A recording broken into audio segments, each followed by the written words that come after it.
Bonsoir. Bonsoir tout le monde.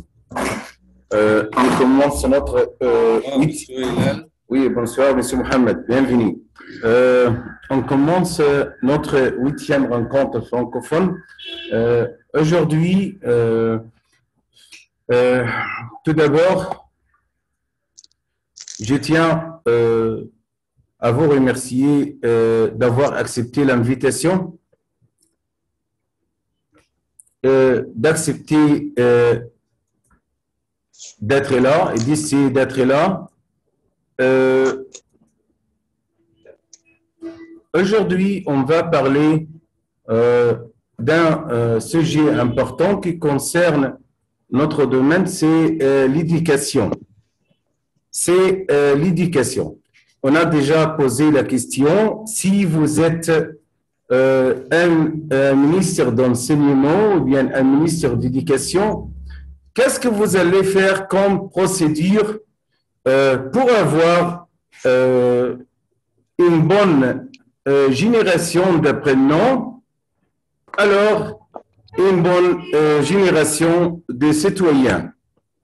Tout d'abord, merci à vous d'avoir essayé d'être là, malgré que vous avez beaucoup de ceci, beaucoup de travail, malgré la Covid, ou bien le Covid, mais nous sommes là tous.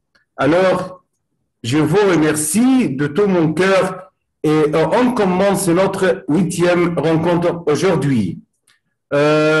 J'aimerais tout dire avant de commencer, mais merci d'être là. On commence notre 8e rencontre avec Monsieur Mohamed Kitata. C'est à vous. Présentez-vous tout d'abord. Ensuite, parlez-nous. Si vous êtes le ministre de l'Éducation, quelle procédure vous allez suivre pour avoir une bonne génération? C'est à vous. Vous avez 5 minutes. Est-ce que vous m'entendez? Oui, on vous entend, Monsieur Mohamed. Bonsoir, et ça me fait vraiment plaisir de participer avec vous. Je vous ai découvert par hasard. En fait, c'est simplement parce que j'ai apprécié tout ce que vous faites justement pour le rayonnement de la francophonie, à la fois dans votre pays. Pardonnez de vous interrompre. S'il vous plaît, tous, fermez le micro, s'il vous plaît. Désactiver le micro, sauf notre participant ou bien notre intervenant qui prend la parole. C'est M. Mohamed. S'il vous plaît, fermez et désactivez votre micro. C'est à vous, M. Mohamed. Pardonnez-moi.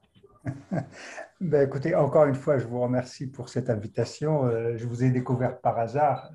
C'était simplement pour vous féliciter pour toutes les actions que vous menez pour le rayonnement de la francophonie, à la fois dans votre pays, mais je dirais en fait à travers le monde. Je tiens en fait à souhaiter à tous les participants en fait à votre webinaire, si je peux l'appeler comme ça, je dirais bonne fête de la francophonie, bon mois de la francophonie, puisque la francophonie, même si on la vit au quotidien, il y a bien sûr le 20 mars qui caractérise la journée de la francophonie, et vous le savez très bien que c'est une journée de la francophonie institutionnelle. Je vous rassure que je ne suis ni ministre ni Premier ministre, mais je suis en fait comme vous, je dirais francophone, mais francophone convaincu comme vous l'êtes. Je suis également, j'ai été en fait également professeur des universités, comme par hasard. Je pense qu'il y a un collègue de ma propre université qui est présent. J'ai commencé, je dirais, ma carrière dans l'industrie, puis une longue carrière universitaire, et maintenant, je fais de l'international et de la diplomatie, pour tout vous dire. Qu'est-ce que je peux vous dire? Ce que je voulais, pardon, ce que je voulais vous dire, c'est que la francophonie, vous la vivez au quotidien parce que je pense que parmi nous, plusieurs sont des professeurs qui font rayonner, qui font contribuer à l'enseignement de la langue française ou bien ils enseignent en français. Le hasard fait que demain matin, en fait, à 10 heures, je vais rencontrer le ministre de l'Éducation d'un pays où je suis resté. Mademoiselle Abir, s'il vous plaît, fermez le micro. Mademoiselle, s'il vous plaît, fermez le micro. Pardonnez-moi, Monsieur Mohamed. Non, mais je vous en prie. Continue. Je disais que par hasard, demain, je rencontre le ministre de mon pays d'expatriation actuellement pour lui parler un petit peu justement à la fois, bien sûr, de l'enseignement du français, mais nous avons la chance dans ce pays-là, c'est que le ministre, c'est quelqu'un d'extraordinaire, il est très compréhensif et je suis certain qu'il va je dirais, il va nous appuyer dans le soutien de l'enseignement de cette belle langue. Puisqu'actuellement, je m'occupe en fait de l'Europe centrale et orientale, qui est une belle région du monde, une des plus belles régions du monde, bien sûr, après vos différents pays, j'imagine. Et cette région a une francophonie de choix, c'est-à-dire qu'ils ne sont pas nés francophones, mais ils ont choisi la francophonie comme langue de partage.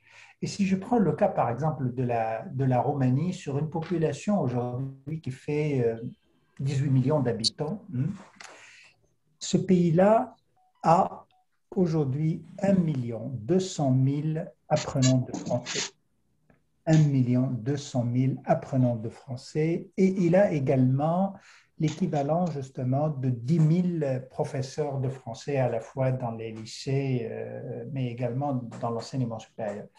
Également, si je peux dire, dans l'enseignement supérieur, les universités francophones sont nombreuses et je dirais presque 80% des universités de ce pays sont membres de l'Agence universitaire de la francophonie, donc contribuent au quotidien. Et je peux vous citer en fait plusieurs, puisque j'ai la chance de couvrir une région très vaste de 30 pays, dont la Roumanie, la Moldavie, la Bulgarie, l'Ukraine, sans parler bien sûr des pays des Balkans ou bien le Visegrad, ou bien les anciennes pays de la CEI, c'est-à-dire l'ancienne URSS. Donc, une francophonie dynamique, vivante, rayonnante. Et si je peux me permettre de vous dire, en fait, bon, sans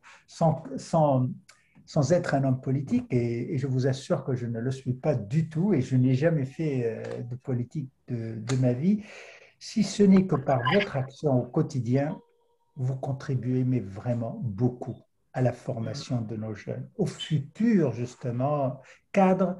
Et je dirais toujours, les jeunes d'aujourd'hui, ce sont nos gouverneurs de demain. Donc, on doit presque leur donner le maximum de ce que nous pouvons faire, transmettre à la fois la culture, mais à la fois une langue. Et la langue française, nous ne défendons pas uniquement le français par rapport à d'autres langues, mais nous défendons la langue française dans le cadre du multilinguisme. À la fois, un jeune, justement, une tête bien faite, c'est une tête, justement, qui permet à cet enfant-là de parler plusieurs langues et de vivre dans un environnement multiculturel. Bien sûr, l'Agence universitaire de la francophonie, elle est là pour faciliter cette francophonie à la fois par des programmes au quotidien, mais à la fois aussi par des missions de mobilité, mais pas seulement pour les jeunes étudiants, mais également pour les professeurs.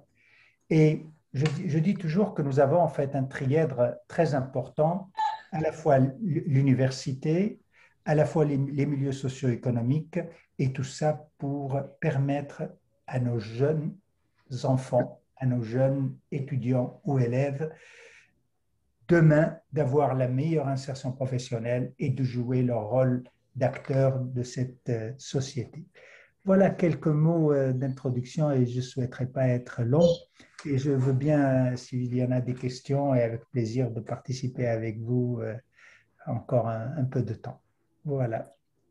Merci. Monsieur Mohamed, si vous avez une seule décision à prendre maintenant pour trouver une telle solution pour l'éducation de n'importe quel pays, quelle décision vous allez prendre tout de suite?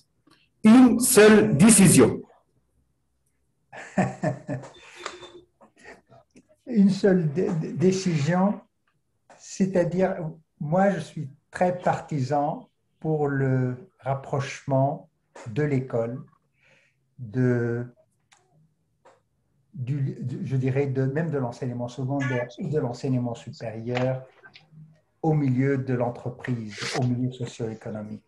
Et demain, une des choses sur laquelle je vais insister, c'est ce rapprochement qui doit passer par justement un apprentissage aussi des langues, de plusieurs langues, et ça ne peut justement que permettre à nos enfants et à nos futurs enfants d'être le mieux éduqués. Merci, merci. On donne la parole à Nadia. Nadia, vous m'entendez? Nadia, notre amie, chère amie roumaine. Oui, bonsoir. Ah, très bien, très bien. Bonsoir, bonsoir. Nadia. Hilal, bonsoir, monsieur Mohamed. Bonsoir. Alors, ça me fait très plaisir d'être parmi vous, d'être entouré par des francophiles. Hein. Oui, absolument. Je crois qu'il y a un petit souci. C'est la même chose. Il y a un petit bruit. Oui, continue. Pardonnez-moi de vous interrompre. On doit garder le micro fermé, s'il vous plaît. Fermer et désactiver le micro pour bien donner la chance à notre participant de parler librement. S'il vous plaît, désactivez le micro. On doit respecter les règles de la rencontre. S'il vous plaît. Oui, continuez Nadia. C'est à vous. Alors, je vous remercie. Donc, je vous remercie, Hilal. Je continue ma présentation brièvement. Oui, vous avez ça. Formatrice de français langue étrangère. Vous avez 5 minutes. Voilà, je suis professeure de français. Je suis précisément formatrice de français langue étrangère à Nice, en France. Je suis d'origine roumaine. J'ai vécu ma scolarité en Roumanie, mais également en France. J'ai commencé par des études de journalisme et des études en communication. Alors, la francophonie, c'est mon premier amour, je dirais, car j'ai fait un stage dans un pays en Afrique, au Congo, et mon exercice de stage, c'était de créer une émission autour de la francophonie. Alors, c'est de cette manière que j'ai découvert la diversité des locuteurs de français, aimant le partage de la langue, mais aussi le partage des cultures, de ce qui est unique et qui peut se communiquer à travers le français. Après quelques années, j'ai décidé de changer de métier, mais de rester dans le champ de la langue française, de la passion pour le français et pour la transmission du français, mais aussi la rencontre avec les autres cultures. Et je suis devenue formatrice de FLE.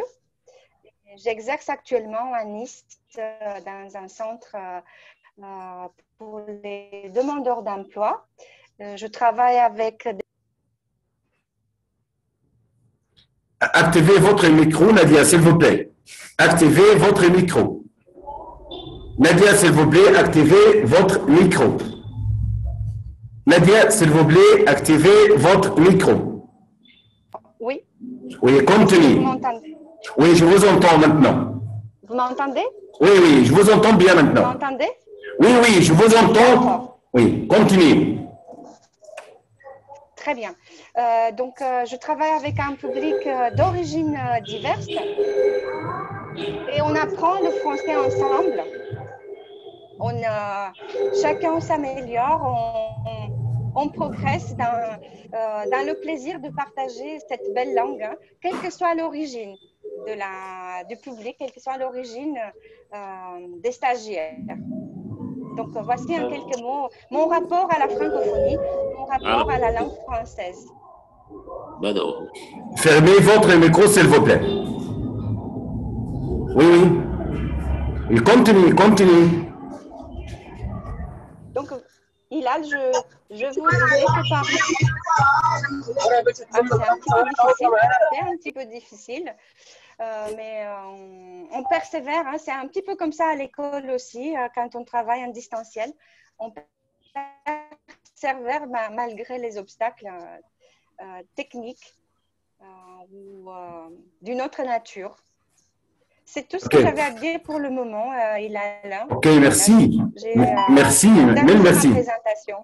Merci, mille merci. Je vous en prie, Hilal. Ok, merci, mais Nadia, si vous êtes le ministre de l'Éducation à votre pays en Roumanie, qu'est-ce que vous allez faire comme procédure, mais brièvement, s'il vous plaît? D'accord. Écoutez, tout d'abord, je suis vraiment honorée d'être ministre de l'Éducation. Je ferai un tour des difficultés. Je ferai tout d'abord un tour des difficultés qu'on rencontre en tant qu'apprenant.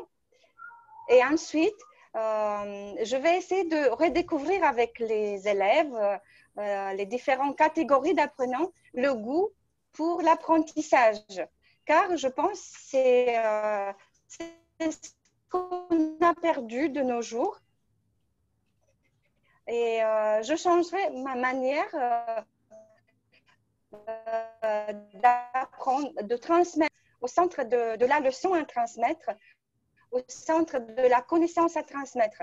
J'essaierai de casser un petit peu une transmission statique, une transmission peut-être unilatérale. Je ferai de l'apprenant un collaborateur. On est dans le même champ ensemble, on découvre ensemble la connaissance. Et je prends en compte les difficultés, l'unicité, je prends en compte les dons et les talents de la personne qui est en face de moi. Pourquoi? Pour lui apprendre à s'aimer déjà soi-même, telle qu'elle est, avec des difficultés en maths ou avec des facilités en langue ou des facilités en dessin. Et on apprend à collaborer avec les autres, qu'on ne voit pas comme des concurrents, mais on apprend déjà à travailler ensemble des petits ou dans un projet de l'école pour construire ensemble le projet de la société. Donc, on apprend à s'aimer soi-même, on les valorise et on valorise aussi les autres pour travailler ensemble, pour collaborer et pour construire ce vivre ensemble qui est parfois difficile à articuler. Voici ce que je ferai. Merci Nadia. Merci. On donne la parole à Leïla. C'est à vous de vous présenter. Présentez-vous tout d'abord, ensuite vous allez nous parler de votre opinion. Mais vous avez 5 minutes maximum, s'il vous plaît. D'accord, merci Hilal, je vous remercie pour votre invitation. Donc je m'appelle Leïla, je suis helvético-algérienne. Je suis d'origine algérienne et j'aime à dire que je suis pratiquement née en Suisse parce que je suis arrivée toute petite. Je suis entre autres donc enseignante de français langue étrangère et j'ai plusieurs casquettes, entre autres formatrice de formateurs. J'ai la chance de pouvoir exercer ma profession à la fois en Suisse et à l'étranger. Et j'ai eu comme ça la chance d'aller en Macédoine, en Géorgie, pour faire des formations. Voilà, j'ai eu cette chance-là en particulier l'année dernière. Et voilà, donc je connais un peu l'Égypte. J'y suis allée déjà 2 fois pour des vacances. et je suis ravie d'être là avec vous ce soir. Alors, par rapport à la question, la fameuse question d'être ministre, alors écoutez, moi j'ai juste envie de vous dire que j'aimerais remettre un peu de la joie et du jeu dans cet apprentissage des langues étrangères, et en particulier le français. Donc, je ne sais pas si vous connaissez un peu la réalité suisse, mais nous avons 4 langues nationales, dont le français. Et le français tend aussi à des difficultés aussi en Suisse alémanique. Donc, il y a un peu de bagarre à ce niveau-là pour faire évoluer cette langue dans cette région. Et donc, la difficulté principale, ce qui nous est dit par rapport à cet apprentissage, c'est qu'il est fastidieux, la langue est difficile, il y a trop de règles. Voilà. Donc, c'est vraiment essayer de remettre cet enseignement, vraiment de mettre, moi j'aimerais dire, vraiment mettre de la joie et des jeux. Parce que la langue, c'est aussi, et ça il faut le dire, hein, c'est un sésame pour arriver à pénétrer un peu les pensées, les cœurs des personnes. J'ai aussi, comme Nadia, la chance d'avoir des publics différents. Donc, j'interviens dans des universités, auprès du public migrant, des expatriés. Donc, je touche un peu à tout à ce niveau-là. Et le français est cette clé magique pour accéder aux différents mondes dans lesquels je peux évoluer. Voilà. Ok. Laïla, qu'est-ce que vous pensez des activités scolaires? Alors, il y a beaucoup de choses à dire. Il y a beaucoup de choses à dire à ce niveau-là. C'est vrai que, comment vous dire, ce qu'on reproche souvent dans l'enseignement du français, c'est l'omniprésence de la grammaire, qui est une entrée qui peut être un peu difficile. Et c'est vrai qu'on a grâce à la perspective actionnelle, hein, qui est donc cette méthodologie qui est rentrée dans le XXIe siècle. Donc on a cet accès où l'apprenant est au cœur de son apprentissage, et les activités doivent être effectivement en accord avec ce que veut faire l'apprenant, et ça c'est important. Il doit être un tout, c'est-à-dire on n'apprend pas que la grammaire, mais on apprend le lexique, et le lexique s'apprend aussi à travers les autres compétences dites passives. Donc il y a des… Voilà, j'ai envie de dire que une langue ne s'apprend pas que par un seul accès, mais tous les accès permettent cette compréhension. Merci, merci. Merci à vous, merci. Merci, merci. On donne la parole à Caroline. Caroline. Oui, bonjour ou bonsoir. C'est à vous, Caroline. Bonsoir, Hilal. Merci pour l'invitation une seconde fois ce soir. Donc, très brièvement, moi, ce que je fais, je suis dans le métier des langues depuis 25 ans. De base, traductrice, interprète, mais formatrice aussi en langue étrangère. J'enseigne toujours le français langue étrangère, mais aussi l'allemand. Donc, je suis franco-allemande. J'ai vécu dans les 2 pays. Là, je suis de nouveau de retour en France. Ce que je constate dans l'apprentissage des langues, pas seulement avec le français, c'est justement, ça reste très, très, très scolaire, en fait, trop scolaire. Et là, je rejoins Laïla dans son exposé. La langue, c'est pas seulement l'apprentissage d'une grammaire, c'est pas l'apprentissage, c'est l'apprentissage aussi d'une culture. Je pense que la culture, même chez les enfants en bas âge, c'est très important.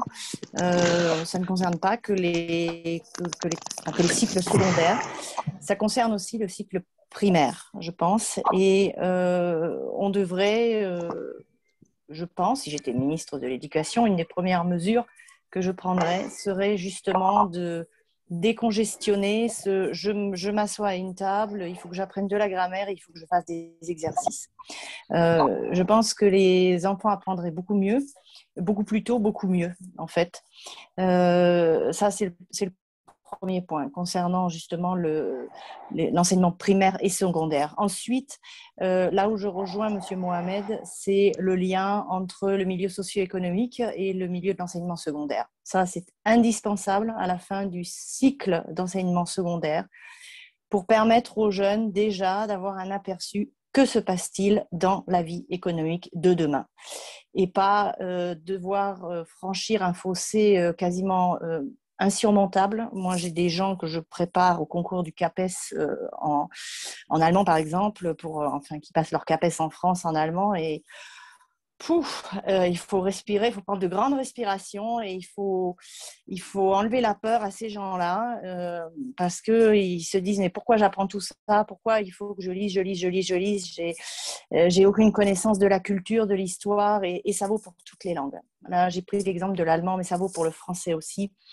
Et c'est très important, je pense, pas seulement les cours de civilisation, ce qu'on appellerait cours de civilisation. Alors, comment les mettre en place, de quelle manière ? Je pense que la vie dans une entreprise ou la vie dans un pays, de faire cette expérience-là, ça, c'est déjà un cours de civilisation, tout simplement. Donc, faire des stages, établir ce lien le plus tôt possible et donc dès la fin de l'enseignement secondaire. Ça me paraît essentiel. Parce que les étudiants, enfin les élèves, ils fatiguent. Et il y a beaucoup d'enfants, d'étudiants, de lycéens qui supportent pas, qui ont du mal 8 heures par jour à être, je dis 8 heures par jour, ça peut être 6 heures, ça peut être 5 heures, être assis à une table et puis apprendre. Au niveau cognitif, ils décongestionnent pas du tout. Et ça devient plus un fardeau qu'un plaisir. Et c'est là que s'arrête l'enseignement, c'est là que s'arrête justement et commence l'enseignement pour moi. Donc voilà mon avis sur si j'étais ministre de l'Éducation, une grosse réforme serait nécessaire dans bon nombre de pays européens. J'aimerais citer la Suède, que je connais pas par expérience personnelle, mais par des amis qui ont leurs enfants en Suède à l'école. Ils font très tôt, dès l'âge de 12-13 ans, ce qu'ils appellent des journées projets. Ils font des projets. C'est-à-dire, ils donnent un sujet aux enfants et ils leur disent, eh bien voilà, il faut qu'on fasse ça et ça. Qu'en penses-tu ? Comment faire ? Et c'est une sorte de vivier à idées. C'est-à-dire, ils sont à 3 ou 4 à travailler en petits groupes. Et ils doivent développer des idées. Ils doivent trouver des idées, les mettre sur papier. Par où commence-t-on ? Ils doivent mettre tout ça en œuvre. Donc, on leur demande de réfléchir, de penser, d'élaborer. Et je crois que ça, c'est essentiel aussi, d'apprendre à nos enfants à élaborer des idées, à les concevoir pour pouvoir, dans le monde de demain, justement, apporter de nouvelles idées, de nouveaux projets pour que la société évolue. Enfin, je pense au sujet de l'environnement aussi, tout simplement. On parle en continu de ce sujet de l'environnement. Je pense qu'il faut mettre les enfants dans ce contexte-là. Qu'avez-vous comme idée ?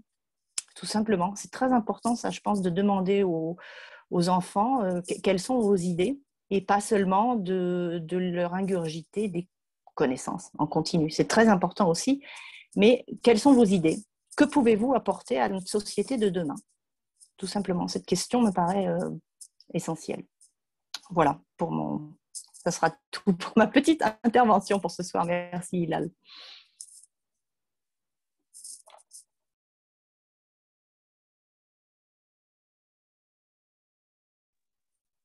Hilal, on ne t'entend pas, tu as fermé ton micro. Pardonnez-moi. On donne la parole à Madame Nabila. Madame Nabila. Oui, activez votre micro. Activez votre micro, s'il vous plaît. C'est fait. Bonjour à tous. Je suis très contente de me joindre à vous et puis désolée pour ce retard. Je viens tout juste de rentrer. Nous finissons quand même nos cours assez tardivement, comme aujourd'hui pour moi. Donc, j'ai terminé il y a juste 30 minutes. Voilà. Donc, bonjour à tous. Et comme je le disais, je suis vraiment contente de prendre part à cette rencontre. Ça nous manque depuis le confinement. Voilà, je suis Madame Nabila Aziadeh Kadraoui, je suis algérienne, je suis enseignante au département de français à l'université Bedji Mokhtar à Annaba. Je suis d'Algérie. Et voilà, à l'invitation, sur l'invitation de Monsieur Hillel, voilà, oui. Donc, qui propose cette thématique très, très intéressante concernant les programmes d'enseignement, que ce soit l'enseignement à tout niveau ou dans tous les niveaux. Donc, je souhaiterais, pour ma part, intervenir, mais excusez-moi, j'ai pas préparé quelque chose, on va dire, d'académique ou carrément une intervention en bonne et due forme, mais je vais juste souligner quelques points. Madame Nabila, pardonnez-moi de vous interrompre. Si on s'arrête, on va continuer avec le même lien. Vous avez un lien permanent ou bien un lien fixe. Si on s'arrête, vous allez cliquer sur le même lien. OK? Tout de suite. OK, continue. OK, continue. D'accord. Alors, je disais que pour...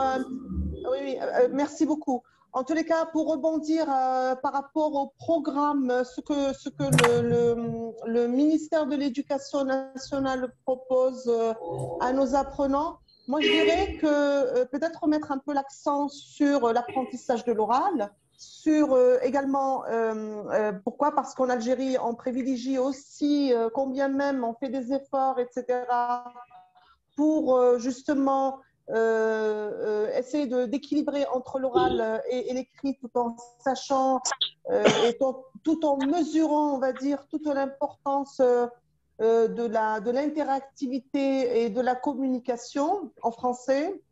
Thank you. Donc voilà, plutôt essayer d'équilibrer, essayer de donner aussi de l'importance à l'oral au même titre qu'à l'écrit.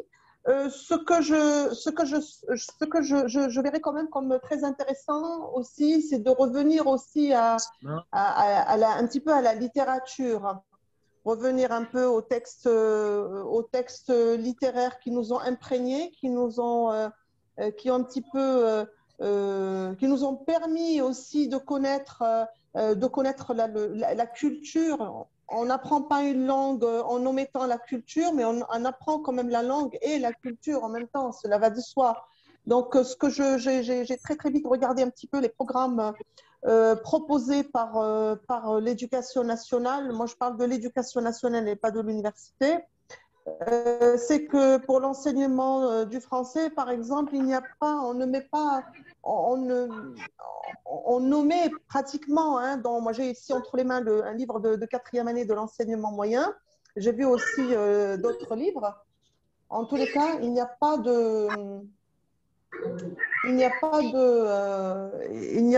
texte littéraire de textes littéraires ou de grands auteurs français. Voilà, donc il y a autre chose aussi par rapport à la pédagogie, on va dire à l'enseignement du français chez les tout petits, au primaire par exemple. Moi, je vois que beaucoup de parents galèrent un peu par rapport à l'apprentissage du français. Pourquoi? Parce que justement, on commence à proposer carrément des textes à l'enfant en guise d'initiation, alors que normalement et habituellement, on commence par les mots, par l'alphabet, voilà, les consonnes, les voyelles, les syllabes, etc. Et voilà que l'enfant, il est carrément, on le plonge carrément, on lui fait un bain linguistique en lui proposant des phrases parfois qu'il ne comprend même pas, etc. Voilà. Sinon, pour être un peu positive, le programme algérien, il est, on va dire, très, très riche. Pourquoi? Parce qu'il balaie, de tout point un petit peu les critères du CECRL. Et voilà, normalement, le français est proposé depuis l'école primaire à partir de la 3e année primaire. Fermez le micro, s'il vous plaît.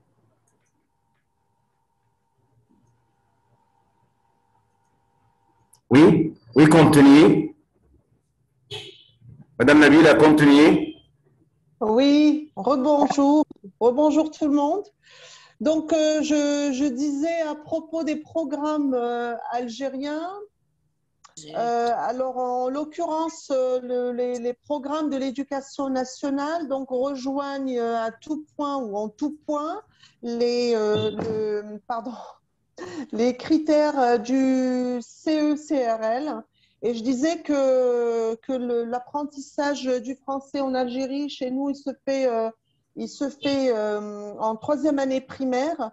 Et une fois arrivé à la terminale, donc les élèves cumulent quelque chose comme 9 années de français durant lesquelles ils regardent un petit peu, ils regardent même énormément tout ce qui est côté linguistique, syntaxique, etc.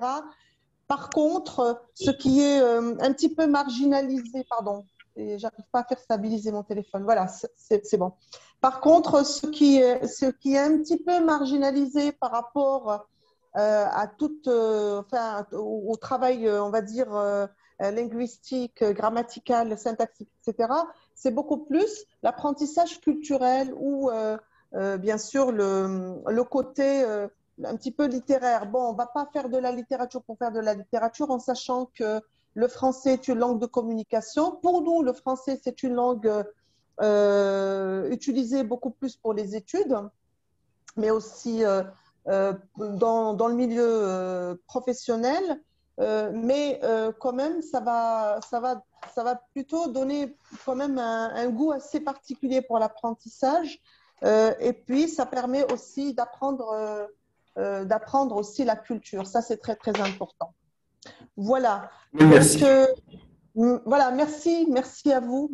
Merci, Madame Leïla. On donne la parole à notre cher ami Philippe Girardet. Bonsoir, Monsieur Philippe. Activez le micro, s'il vous plaît. C'est bon. Oui, bonsoir à tous. Bonsoir. Vous êtes maintenant le ministre de l'Éducation en Hongrie. Qu'est-ce que vous allez faire comme procédure? C'est à vous. Oui, déjà, je ne suis pas enseignant, faut le savoir. J'ai uniquement eu une vie professionnelle classique, mais je ne suis pas dans le monde de l'éducation. Alors, imaginons que je sois ministre de l'éducation, ce qui n'arrivera jamais, mais c'est pas grave.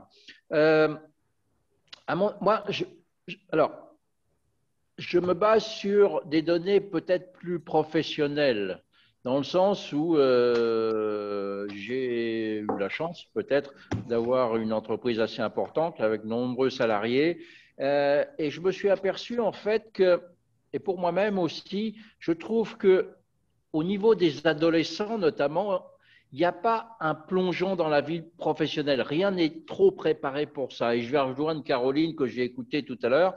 Je suis arrivé un petit peu en retard, donc j'ai juste eu Caroline. Je pense qu'il y en a d'autres intervenants qui ont précisé ça. Je pense que ce qui manque essentiellement par rapport aux adolescents, par rapport à leur vie professionnelle et leur vie active future, c'est une manque de coopération, de préparation à cette vie future pour eux d'adultes. Je pense qu'il n'y a pas assez de relation entre l'éducation et la société, le travail. Aujourd'hui, enfin moi je me rappelle, il y a très longtemps, hein, j'ai un certain âge, mais je vois mes enfants qui aujourd'hui sont dans la vie active, on n'a jamais été à l'époque préparé à savoir ce qu'on pouvait faire, ce qu'on avait envie de faire. Moi je me rappelle très bien qu'à 13-14 ans, on m'a demandé de choisir des branches diverses. J'en étais totalement incapable parce que je n'avais aucune idée de ce qu'il allait m'attendre à l'avenir. Ça, c'est important. Et je pense que même dans les langues aujourd'hui, je prends l'exemple parce que j'ai beaucoup aujourd'hui dans ce que je fais, beaucoup de clients, notamment francophones, français ou belges, et je m'aperçois que, à part le français, ils ne parlent quasiment aucune langue étrangère. Ils n'ont aucune culture de l'étranger. Et je rejoins certains des intervenants. Je pense qu'il faut, sur les langues étrangères, notamment sur le français ou d'autres, il faut aller plus loin, il faut apprendre la culture, il faut apprendre le pays. Cela incite aussi, ce manque incite aussi les gens à ne pas voyager, à ne pas avoir envie aussi dans la vie professionnelle de changer de pays. Et il n'y a pas ce melting pot aujourd'hui. Donc, je pense qu'il y a un grand travail. Je ne sais pas comment le faire. Je ne fais que des constatations aujourd'hui. L'éducation passe aussi par la formation. Et je me suis aperçu, et je m'aperçois encore aujourd'hui, que la vie professionnelle fait que les gens doivent bouger beaucoup plus qu'avant, qu'il y a 20, 30, 40 ans, et qu'aujourd'hui, ils ne sont pas préparés à ça. Aujourd'hui, on n'a malheureusement pas un seul métier, mais dans la vie, les gens auront plusieurs métiers. Et ils ne sont pas formés et préparés à ça. Donc, je pense qu'il y a un gros travail là-dessus à faire. Voilà. Alors, encore une fois, je ne suis pas dans l'éducation. J'ai vu plutôt une version, une facette vie professionnelle, vie des gens qui m'entourent. Donc, il n'y a pas uniquement un travail de base, il y a un travail vers l'extérieur à faire. Voilà mon sentiment. Merci, M. Adrien. Mais M. Adrien, une petite question. Je vais en réponse en bref. Vous êtes en tant qu'homme d'affaires, vous vous intéressez au tourisme, vous vous intéressez à les compétitions de chasse. Est-ce que les conditions financières peuvent entraver l'avancement de l'éducation dans un pays? Malheureusement, ça a coupé. Je n'ai pas eu toute la question. Je suis désolé. Les conditions financières peuvent entraver l'avancement de l'éducation dans un pays? Oui, tout à fait. Mais moi, j'ai vécu dans différents pays, j'ai bougé dans ma vie, donc voilà, j'ai pas forcé en Europe. Si je prends l'Europe en règle générale, entre l'Europe de l'Ouest et l'Europe de l'Est, je vis aujourd'hui dans l'Europe de l'Est, je ne vois pas de différence, même si au niveau financier, c'est les extrêmes. Mais aujourd'hui, dans l'éducation, je ne vois pas de différence. J'ai vécu aussi en Amérique du Sud. Là, oui, tout à fait. Là, il y a le manque de moyens financiers limite l'éducation. Après, je pense que ça dépend essentiellement des mentalités et, entre guillemets, des gouvernants ou des gens au pouvoir. Mais en Europe, je ne vois pas une grande différence. Mais merci. Lisa, vous êtes là? Lisa, notre amie algérienne.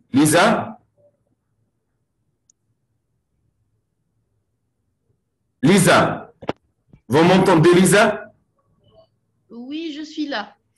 Allumez votre caméra et activez votre micro et présentez-vous tout d'abord. Et vous êtes ministre de l'Éducation. Qu'est-ce que vous allez faire comme procédure pour avoir une bonne génération d'apprenants, alors de citoyens? C'est à vous.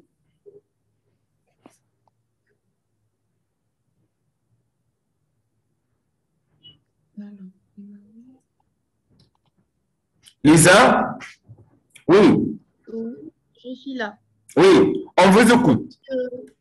Oui, donc je me présente, je suis Lisa, algérienne, enseignante de français, professeure d'enseignement secondaire dans un institut, c'est-à-dire d'enseignement professionnel, de formation professionnelle. Donc, j'enseigne le FOS, plus particulièrement le français de l'hôtellerie et du tourisme. Et je forme des adultes, c'est-à-dire pour les préparer c'est-à-dire à faire des métiers, à exercer des métiers de l'hôtellerie comme le tourisme, la réception, la cuisine et la restauration. Voilà. Rosa, vous êtes maintenant ministre de l'Éducation. Qu'est-ce que vous allez faire pour évoluer le régime de l'éducation à votre pays? Qu'est-ce que vous allez faire? Vous allez essayer de restaurer ce système. Qu'est-ce que vous allez faire? Très bien. Donc, je vais commencer par, si je suis ministre, je vais, c'est-à-dire faire les choses petit à petit, c'est-à-dire au fur et à mesure, mais il y a beaucoup de choses à faire sur différents volets. Donc, pour ce qui est de le premier volet, donc on a le volet de la formation. Donc, on va se concentrer sur la formation des enseignants. Donc, on va bien former les professeurs et c'est-à-dire faire en sorte de leur offrir un accompagnement et des formations de temps à autre et des formations de recyclage aussi. Ensuite, le deuxième volet, on va encourager, c'est-à-dire développer le sens artistique chez l'enfant et encourager la créativité et favoriser l'enseignement ludique pour, c'est-à-dire faciliter l'apprentissage à travers des expériences et à travers des mises en situation. Voilà. Et ensuite, il y a le troisième volet, c'est se concentrer sur la situation sociétale, c'est-à-dire la situation sociale de l'apprenant. Donc, lui fournir les outils nécessaires pour l'apprentissage et c'est-à-dire faire en sorte qu'il s'adapte à la situation d'apprentissage et notamment c'est-à-dire au progrès de la technologie et aux outils un peu très spéciaux, c'est-à-dire pour former l'apprenant. Voilà, donc c'est ça ma réponse. Merci Lisa. Merci Lisa. On donne la parole à Madame Rahia. Madame Rahia, notre chère Algérienne, activez le micro s'il vous plaît et approchez-vous du micro s'il vous plaît. Vous m'entendez bien? Oui, bonsoir. Oui, c'est très bien alors. Oui, on vous écoute. Très bien. Oui, j'ai changé de dispositif à cause de ça parce que le son était très mauvais dernièrement, la dernière rencontre. Je m'excuse. Bon, bonsoir tout le monde. Je suis ravie d'être parmi vous. Donc, la question d'aujourd'hui, je remercie infiniment M. Hillel pour cette question si intéressante. Pourquoi? Parce que pour le problème donc, de l'enseignement, surtout dans les pays du tiers-monde, parce qu'on ne peut pas généraliser pour tous les pays. Chaque pays a sa spécificité, donc a ses caractéristiques. Donc, d'après, en se référant à ma petite expérience comme professeur de FLE, j'ai enseigné à peu près, ça fait à peu près 25 ans que j'enseigne le FLE, mais aussi j'observe les problèmes de l'enseignement en général. Donc, comme il a dit M. Hillel, si jamais j'étais ministre, qu'est-ce que je ferais? Alors, pour un pays du tiers-monde, il y a plusieurs points ou éléments qui s'entravent et qui influencent sur l'enseignement. Pardonnez-moi de vous interrompre, vous avez 5 minutes maximum. Pardonnez-moi. D'accord, oui, je suis trop... Alors, oui, d'accord, merci. Alors, le problème économique, si je n'ai pas assez de ressources, comment pourrais-je avoir plus d'écoles? Donc, je dois tout d'abord commencer, c'est-à-dire à faire des réformes par cycle. C'est-à-dire, je dois commencer par le cycle primaire. C'est le cycle le plus important. Bien sûr, il y a un cycle, le préscolaire. Mais on va commencer par le cycle primaire. On va faire le maximum, donc former les professeurs les bien payés, hein, surtout, hein, donc pour ne pas faire d'autres activités à part l'enseignement. Aussi, donc faire entrer, comme plusieurs de nos collègues, ils ont dit, les activités ludiques.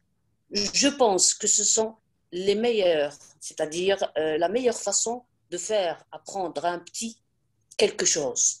Parce que si vous allez lui faire apprendre n'importe quelle matière, pas seulement le français, on ne parle pas spécialement du français, d'une manière traditionnelle, ce n'est pas très attirant pour lui. Maintenant, il y a plusieurs supports, plusieurs méthodes, et je pense que l'interaction, comme elle a dit ma collègue Nadia, c'est très important entre l'enseignant, le maître, parce que je parle du maître ou de la maîtresse au primaire, et l'enfant qui découvre un autre monde. Il passe à peu près la moitié de la journée à l'école. Donc, il faut qu'il apprenne à aimer, à apprendre. Alors, pour le faire, donc pour arriver à cet objectif, il faut qu'il y ait une interaction. Et aussi, donc, je ne peux pas faire apprendre à 80 élèves dans une classe. Ce n'est pas possible. On ne peut pas demander l'impossible à un professeur. Donc, comme il a dit M. Hillel, les conditions hein, donc, influencent beaucoup sur donc, la qualité de l'apprentissage. Donc, il faut tout d'abord trouver de l'argent, un budget suffisant, donc former des professeurs, hein, avoir de bons professeurs, donc qu'ils soient libres complètement et totalement pour cette tâche si noble, d'accord? Et puis, hein, donc diminuer le nombre d'élèves en classe, hein, bien faire donc entrer les activités ludiques, que ce soit c'est-à-dire par jeu qu'on apprenne quelque chose. Par exemple, je vous donne un exemple que j'ai déjà donc utilisé peut-être ou bien que j'ai déjà appris en Algérie. On peut apprendre une langue par des jeux ludiques comme le théâtre. Vous ne pouvez pas imaginer combien les enfants aiment le théâtre. On peut utiliser les marionnettes. Ah, c'est traditionnel, mais c'est quelque chose de très, très amusant. Ah, ils s'amusent beaucoup quand ils voient les marionnettes. Mais bien sûr, on respecte l'âge, on respecte l'objectif, c'est-à-dire qu'il y ait donc un système, un programme pédagogique préparé par des spécialistes. Donc, et en plus, j'aimerais bien ajouter quelque chose. Ma collègue, ou je ne sais pas, mon collègue a dit, il faut aussi faire une liaison entre ce qu'on enseigne, la théorie et la pratique. Comment faire ça? C'est par des visites sur terrain, à des usines. Pourquoi j'apprends les sciences? Pourquoi j'apprends la physique? Beaucoup de questions. Pourquoi on apprend ça? Mais si jamais je fais une visite sur terrain, à une usine, donc on lui explique que les mathématiques servent à tel ou tel ou tel, que les sciences servent à tel ou tel ou tel, que l'apprentissage des langues sert à tel ou tel, pour traduire par exemple, pour comprendre l'autre, pour essayer de le comprendre, je dois apprendre sa langue, je dois la connaître. Donc il va comprendre. Donc, mais un apprentissage comme ça, très traditionnel, n'est plus attirant pour la nouvelle génération. Donc, c'est ça. Chapeau. J'espère. Je ne suis pas trop longue. D'accord. Vous serez une ministre très équestra. Merci, merci madame. Merci madame. Merci. Merci. On donne. Notre chère amie russe Olga est là. Olga. Notre chère amie Olga. Olga est là. Olga, vous m'entendez, Olga? Olga, non. Elle n'est pas encore arrivée. OK. On donne la parole maintenant à notre cher professeur, Dr Magda Ibrahim. Activez le micro. Activez le micro, s'il vous plaît. Oui, je vous entends maintenant. Bonjour. Bon, approchez-vous un peu du micro. Présentez-vous tout d'abord. Bonjour et merci à M. Hillel pour cette invitation. Et merci de m'avoir permis de faire connaissance ou à me présenter thèse à l'université de Tanta et j'ai obtenu mon doctorat de la seconde veille.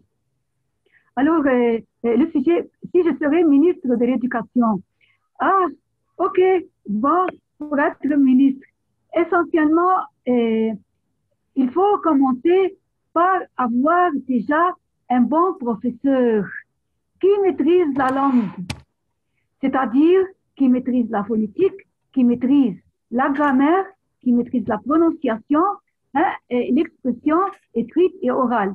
Ça, c'est le côté académique. Et à côté de ça, tous les procédés de l'enseignement de la langue. Parce qu'il y a la langue en elle-même et l'enseignement de la langue qui est le deuxième volet de l'enseignement pour un professeur. D'accord? Un professeur déjà tout fait, qui prononce bien, qui s'exprime facilement et pas, comme je vous ai dit, d'une façon méthodique, connaître les minuties de la grammaire, les minuties de la phonétique aussi. OK? Et comment dire, ce bon professeur se chargera de former des étudiants à partir de zéro. Il leur enseignera toutes les compétences avec l'accent mis sur la grammaire et la phonétique. En suivant dans les librairies, il suffit de choisir la bonne et de s'y accrocher. Parfois, il y a dans la méthode des lacunes. On peut la combler par notre culture personnelle, par notre documentation, par la connaissance de la part du professeur des autres méthodes. Et quand il va, le professeur et les étudiants, quand ils vont s'accrocher à cette méthode, je pense que ça ira bien. Et surtout, il faut qu'il y ait un équilibre entre l'écrit et l'oral. Je ne veux pas, on me dit toujours, je veux parler, mais non, parler et écrire, lire et écrire. Et encore, bien sûr, autant commencer dès le bas âge et consacrer un temps assez suffisant pour l'apprentissage de la langue, que ce soit chaque jour et dans de petites classes, une classe de 20 étudiants, que ce soit vraiment un bon repas dense. Et bien sûr, la technologie nous sera de recours dans la prononciation et dans l'écoute de dialogue. Moi, je me souviens que à l'Institut français de Mounira, il y a un programme, un logiciel où l'étudiant prononce et qui le corrige, parce qu'il ne s'agit pas seulement de prononcer. C'est tout. Mais essentiellement, toujours viser l'essentiel, ne pas passer à côté de l'enseignement synchronique de la langue. L'enseignement diachronique de la langue, l'histoire, la langue, etc. Bon, ça c'est ça sera pour celui qui veut poursuivre des études doctorales. Mais pour un étudiant à l'école, à tous ces niveaux ou à l'université, c'est l'étude synchronique. Si jamais on veut lui enseigner la littérature, moi je l'estime toujours comme la crème du grand gâteau. Une fois le grand gâteau est installé, on pourra ajouter la crème. On pourra ajouter une autre crème qui est l'histoire de la France. Mais il faut commencer par un bon professeur solide qui saura guider les étudiants. Merci. Et bien sûr, comme notre collègue a parlé du budget et et du salaire, et bien sûr, ça c'est important, ça motive le professeur pour travailler parce qu'il faut qu'on ait envie de travailler, pas seulement qu'on soit obligé de travailler. Et qu'est-ce que je peux dire d'autre? Mille merci, mais c'est qui est nécessaire pour moi ce que vous êtes là. C'est gentil. Est-ce que j'ai pu ajouter quelque chose? Oui, à vous, continuez. Non, est-ce que j'ai pu ajouter quelque chose? Toujours, on a besoin de votre connaissance et de votre savoir. Toujours. C'est gentil. Est-ce que j'ai pu ajouter quelque chose? Oui, ajoutez comme vous voulez. Non, est-ce que j'ai pu, je vous dis, ce que je viens de dire, après ajouter quelque chose? Non, ça c'est très bien, mais restez avec nous. Ok, merci. Fermez votre micro, s'il vous plaît. On donne la parole maintenant à notre professeur, Dr Iman Abdelnasser. Notre cher professeur. Oh là là, où êtes-vous? Je suis là. Bon. À haute voix, vous avez envie de dormir, à haute voix. Non, ça va. Donc, bonjour tout le monde. Ça me fait plaisir toujours de faire partie de ce groupe et je remercie Monsieur Hellel encore une fois. Mon ancien étudiant, puisqu'il aime le redire à chaque fois. Donc, je suis contente d'être avec vous. Donc, la question était, vous savez que je suis enseignante de français à l'université de Tanta comme Dr Magda. Donc, j'ai enseigné le français, ça fait une trentaine d'années, un peu plus peut-être. Et si j'étais ministre de l'Éducation, une question difficile, mais imaginons quoi. Donc, si j'étais ministre de l'Éducation, je demanderais, la première des choses, je demanderais une bonne partie du budget de l'État. Parce que sans argent, je ne pourrais rien faire. Je ne pourrais pas faire des écoles pour que tous les élèves, tout enfant qui vit en Égypte ait sa place, une place respectable, une place où il peut vraiment apprendre. Donc, j'ai besoin d'établir beaucoup d'écoles. Il le faut. On commence à le faire, mais on est loin de là. Des écoles gouvernementales, on est, je ne sais pas combien exactement, mais on est 70 par exemple, 80 peut-être dans une classe. Et je pense qu'ils n'apprennent presque rien avec ce nombre d'étudiants en classe.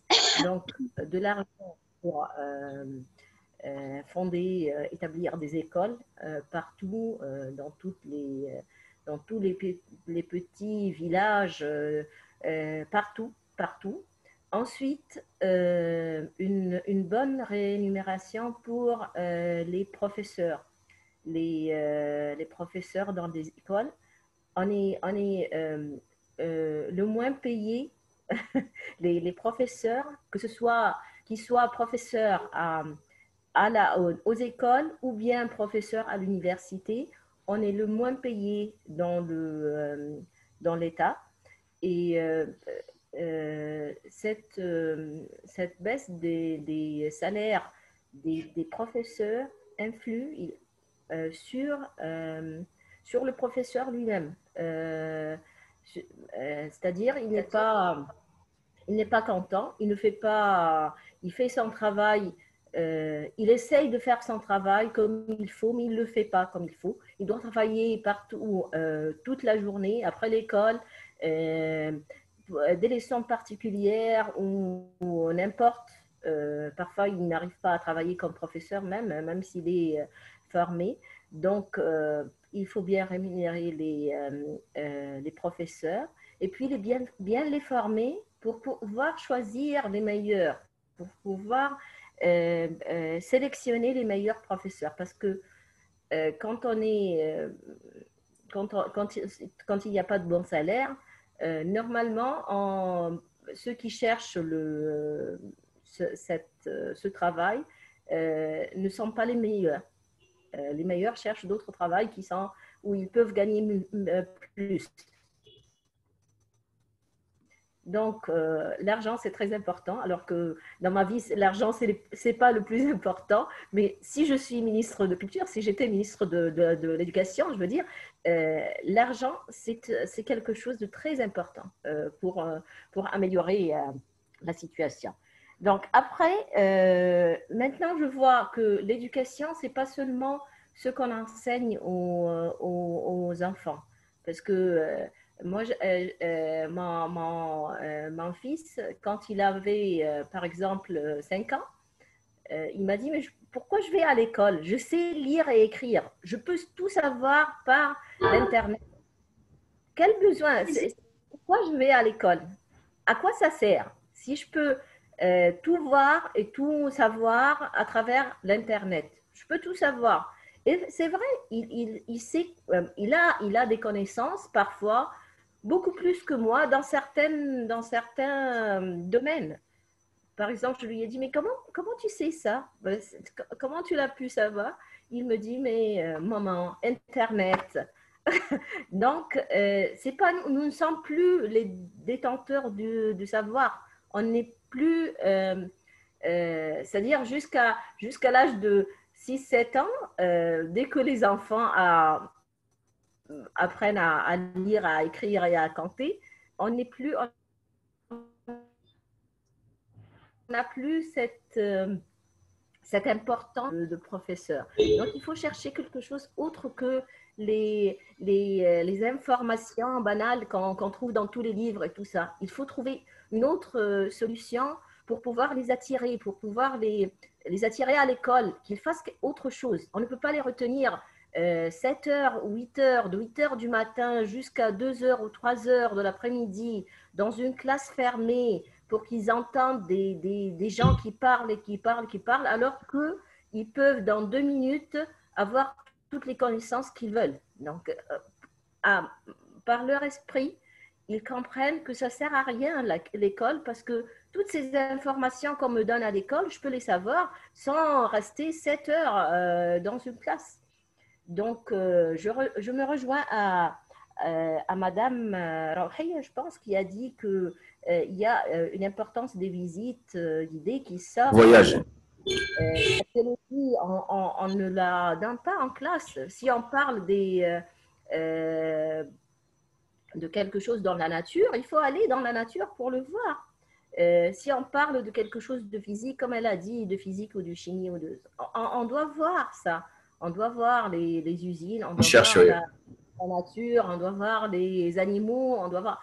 C'est-à-dire, il faut les attirer autrement. C'est pas les méthodes anciennes, ça, c'est pas possible de les appliquer avec les générations de ces jours. On doit donner. Pour ne pas... Vous avez encore 1 minute. Vous avez encore 1 minute. 1 minute.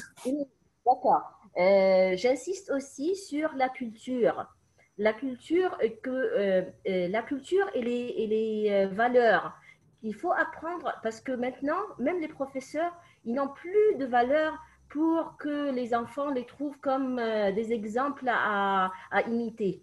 Ils n'ont plus de valeur. Les jeunes, je veux dire, puisqu'on est un peu... apprendre à respecter l'autre, qu'il y ait d'autres cultures qu'il faut respecter, qu'on sache les autres cultures, des autres pays et tout ça.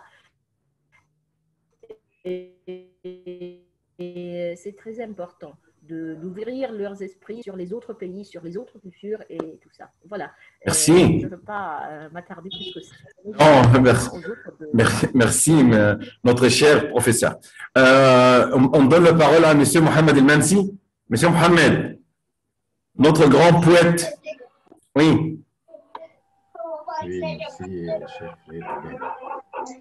Bonsoir tout le monde. Bonsoir, cher frère Mohamed Farouk. Activez votre micro, s'il vous plaît, Monsieur Mohamed. Monsieur Mohamed, activez votre micro, s'il vous plaît. Activez votre micro, Monsieur Mohamed. Monsieur Mohamed, activez votre micro. Oui. Oui.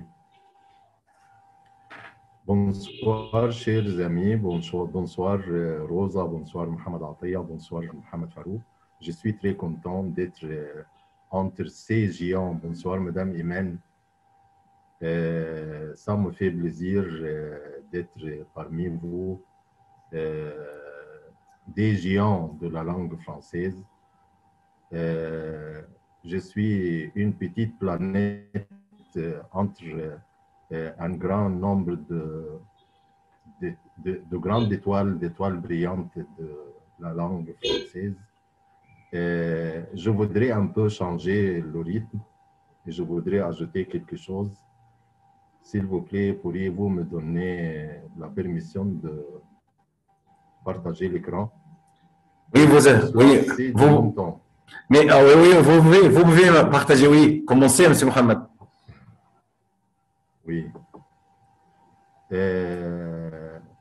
Je voudrais changer le rythme et vous donner quelque chose que j'écris, qu'on peut dire poème ou prose, comme vous voulez, sur l'amour à distance. On dit qu'on ne doit pas aimer à distance. Pardonnez, M. Mohamed. Pardonnez, M. Mohamed. Pardonnez, M. Mohamed. Fermez le micro, s'il vous plaît. Fermez le micro, s'il vous plaît. Continuez, M. Mohamed. Cela a ses souffrances. Ce serait un miracle et a beaucoup d'obstacles. Mais vous n'avez pas le sentiment et vous ne vivez pas le tourment. Ô monde des poètes, sauve-moi et arrête.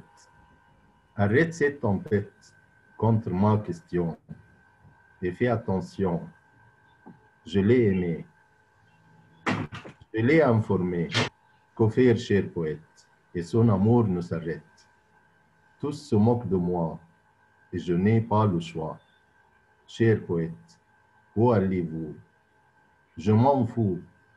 Ne me laissez pas sur ce chemin, avec mes chagrins. Et elle est là-bas, ne ressent rien pour moi. Dois-je commencer à croire que cet amour est sans espoir? Difficile à accueillir, je crois. Oui, je suis persuadé. Que de questions sans réponse. Vois-tu, c'est une question de distance. Si tout le monde aimait son avis, c'est juste qu'ils n'ont pas saisi ce que ton cœur veut dire. Écoute, cher ami, l'amour est comme le paradis. Y croire ou rester dans le déni. C'est une question de choix et d'envie. Pour ceux à qui ça fait peur, ils ont bien leur raison. Et le cœur ne se commande pas. C'est une erreur. De croire qu'on peut tout contrôler, comme le cœur a ses raisons. La raison aussi a des oraisons, qui la partagent et la vide, loin des tentatives du vide et du vide. Je comprends aisément leurs soucis. C'est vrai que l'amour adoucit les mœurs et les sentiments, mais à la torture, il associe tous ceux qui sont distants. Et ce poème, je l'ai écrit avec une amie algérienne.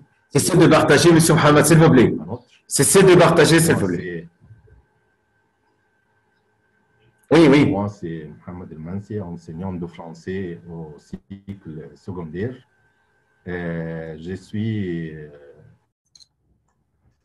Fermez le micro, s'il vous plaît. Oui, M. Mohamed. Oui, M. Mohamed, continue. Continue, M. Mohamed. Oui. Et pour la question, si je suis devenu le ministre de l'enseignement ou bien de l'éducation, au début, je dois avoir les plans nécessaires et je dois bien préparer des plans pour les enseignants on doit bien préparer ou bien on doit bien former les Fermez le micro. enseignants.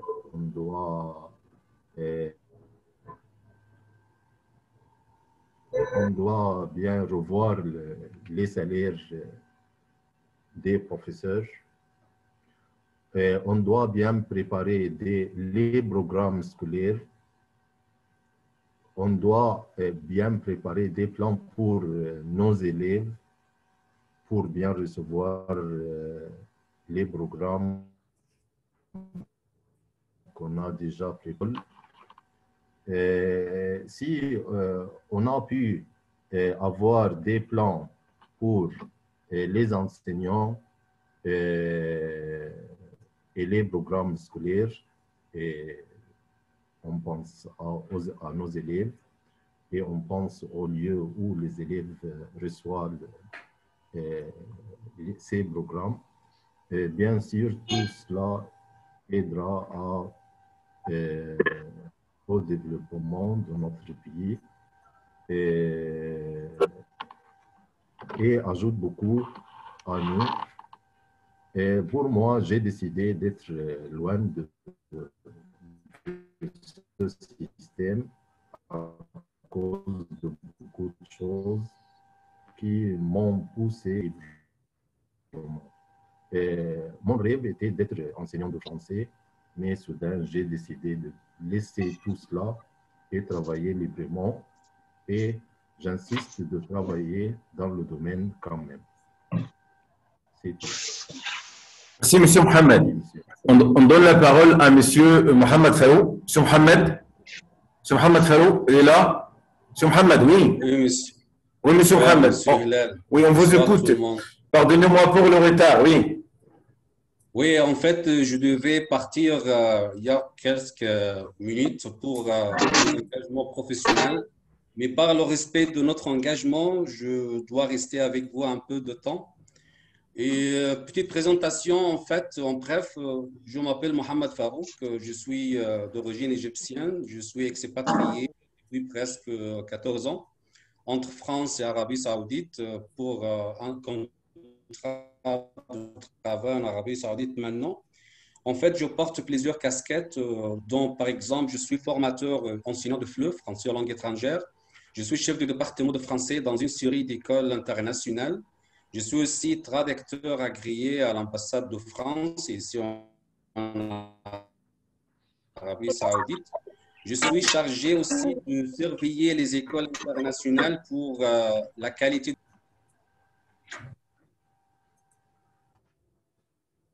M. Mohamed, activez votre micro, s'il vous plaît. M. Mohamed, activez votre micro, s'il vous plaît. Ah oui, c'est déjà fermé par vous, n'est-ce pas? Oui, excusez-moi. C'est Casapi, oui. Donc, je continue. Je suis aussi chargé de surveiller les écoles internationales pour la qualité d'enseignement auprès d'organisations américaines Cognia, anciennement appelées Advanced, pour garantir la qualité d'enseignement dans les écoles internationales, à l'instar de France Éducation internationale, la PLISE, les écoles françaises à l'étranger.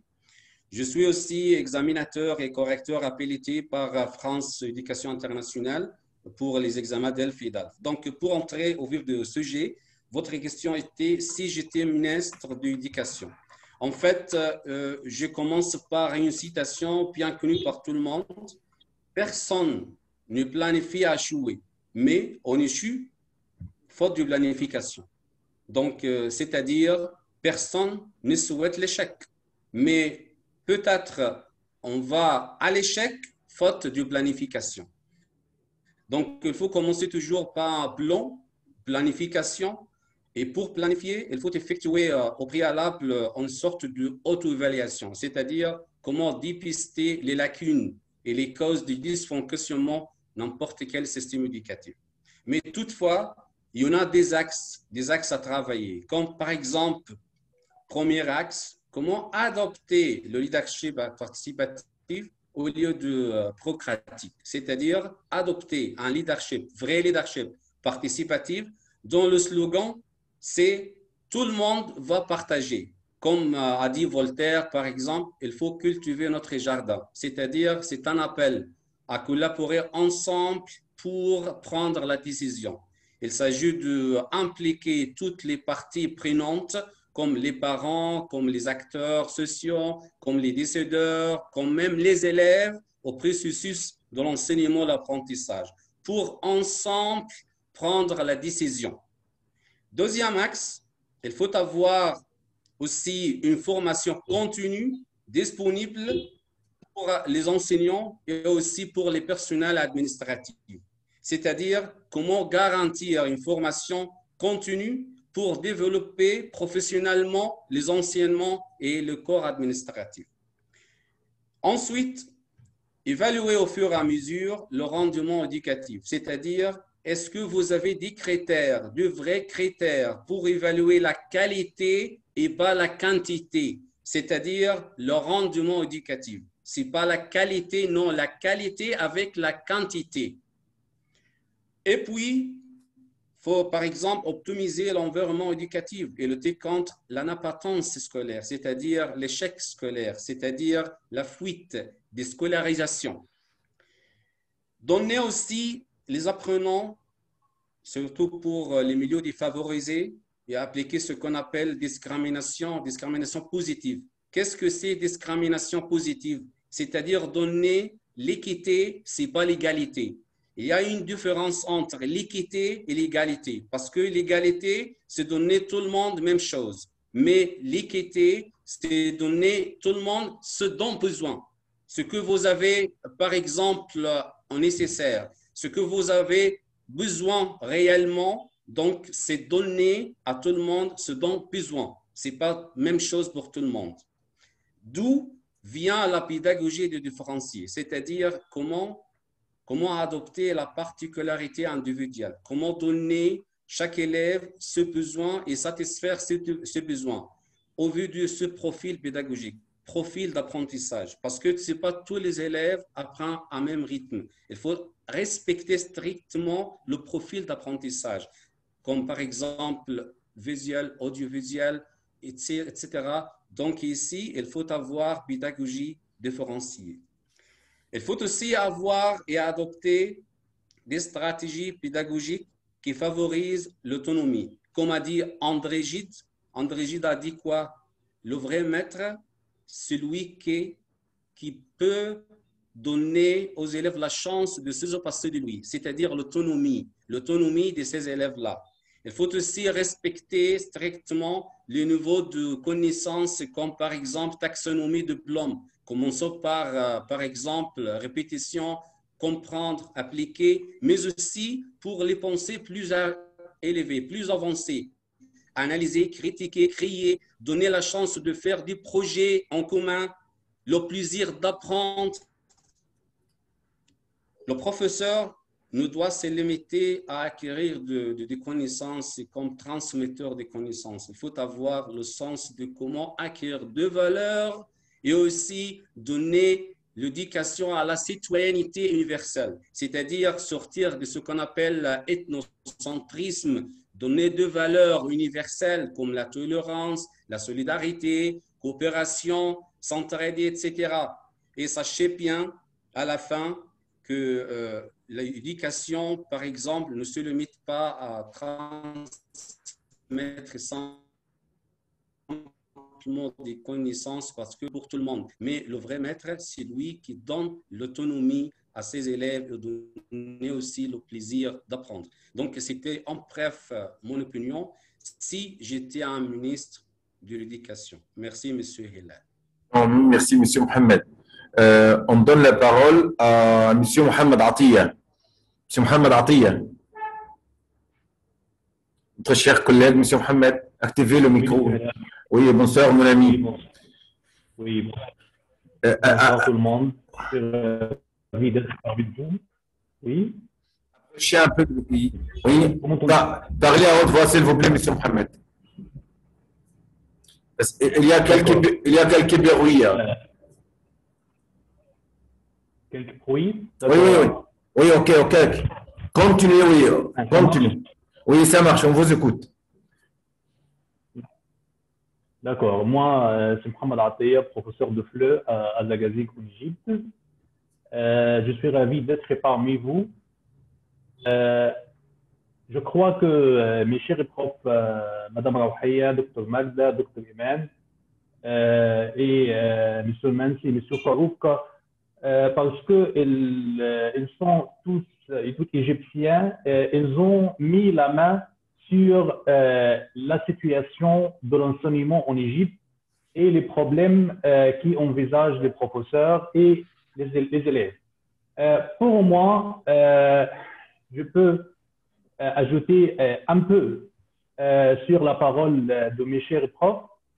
Si je suis ministre de l'enseignement, je dois prendre des décisions révolutionnaires pour sauver nos élèves, parce que je crois que la situation en Égypte, surtout pendant cette période, est une situation catastrophique.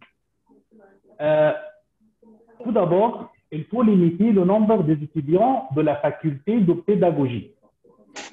Il faut que la faculté de la pédagogie reçoive un petit nombre d'étudiants.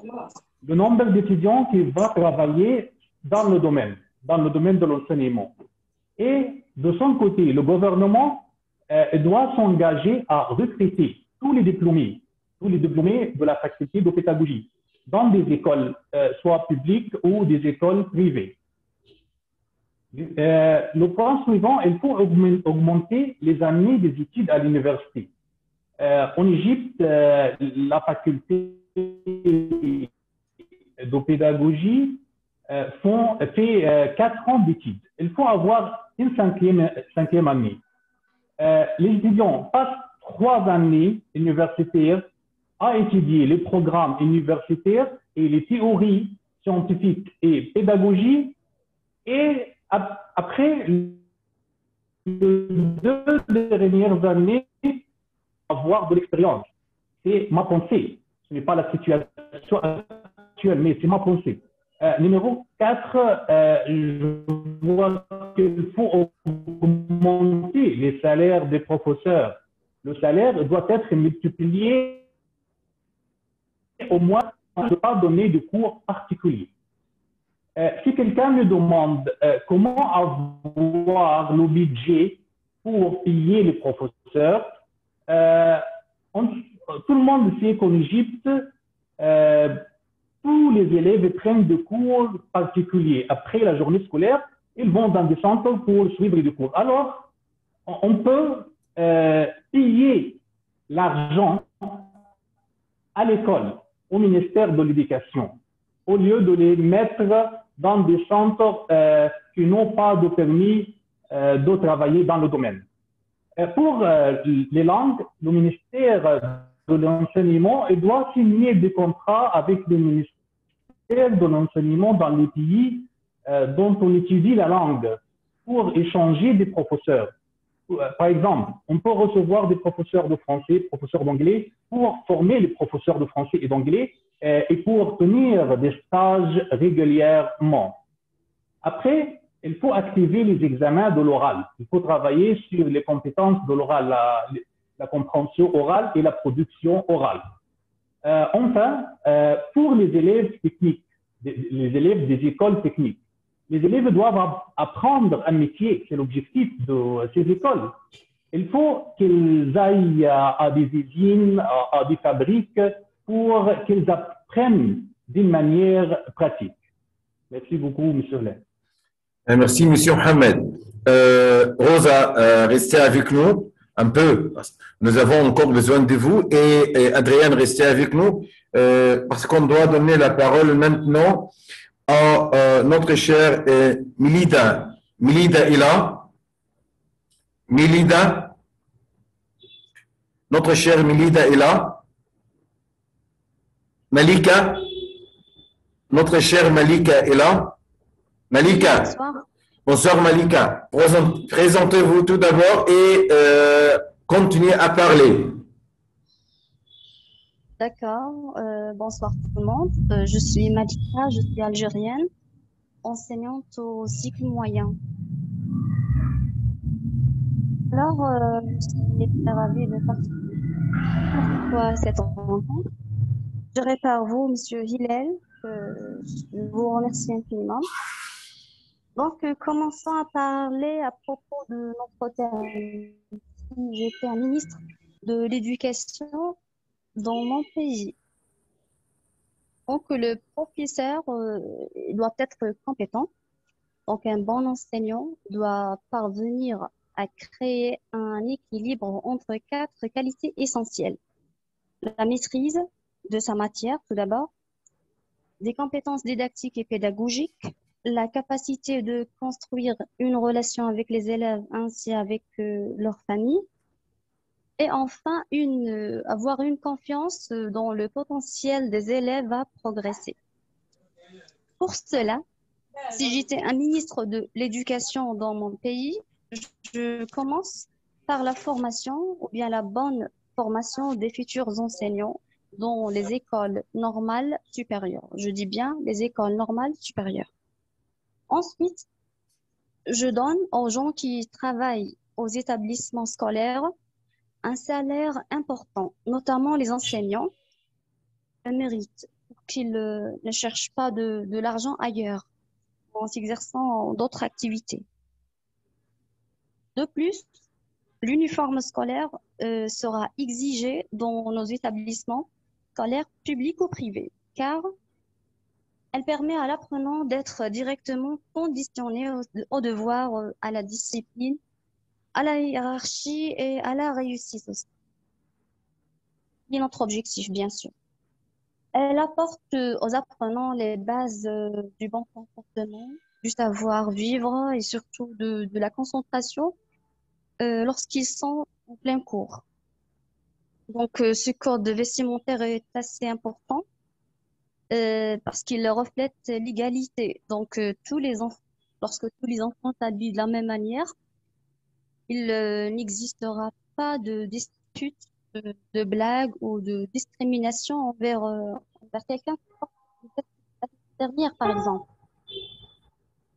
Ainsi, si j'étais un ministre de l'Éducation, je donne de l'importance au cycle primaire.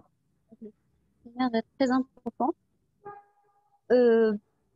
Qui est nécessaire pour un apprenant de 5 ans, c'est d'apprendre à lire, à écrire, à compter, donc les mathématiques, et plus des cours d'islamique en tant que musulman, et une langue étrangère, dès l'âge de, ou bien dès son 4e année, en utilisant des activités ludiques pour que l'apprenant ne s'ennuie pas, et pour qu'il aime aller à l'école et reste branché et motivé. Donc, c'est pas la peine d'enseigner des sciences naturelles et des géo.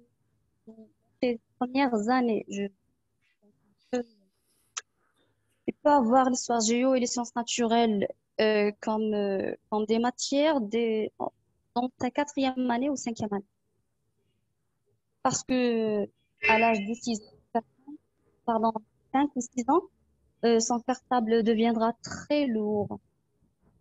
Il faut qu'il y ait aussi une séance d'informatique par semaine.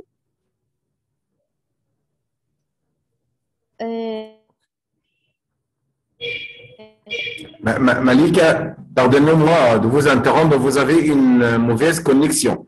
Essayez de parler à haute voix, s'il vous plaît. Cette peur de parler en langue étrangère, oui. Oui, monsieur. Oui, continuez.